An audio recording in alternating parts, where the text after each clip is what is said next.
Okay, well I've had this tip off about this X-Max power car that's not been used for quite some time. I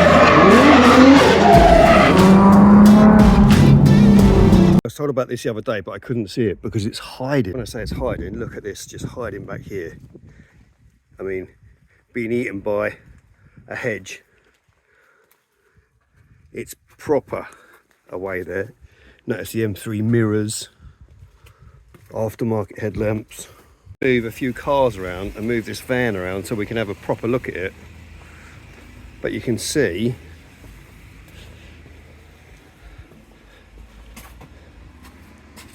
a proper old Max power car. I mean, big exhaust, massive rear bumper.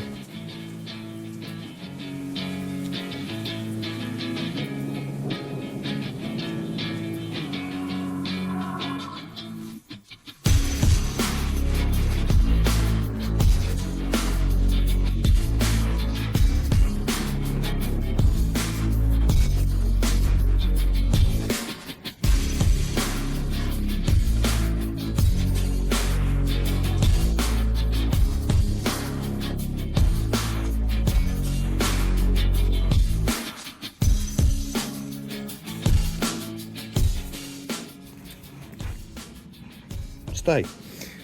Oh yeah, all the metal floor panels. Rip speed, all the gear knobs and everything. Oh, Jesus. Look, it's wired for a video system. So Holy cow, yeah. It's got all the 3-pin aux cables there. Yeah. There you go. So Yeah, it's full audio. And all the screens in it and all the fuse boards. You see the panel in the back? Oh yeah. Kicker fuse panels and distribution boards. Wow. We don't know very much about this car. Was it an X-Max Power feature car? Was it at Max Power Live, which it does look like that sort of car?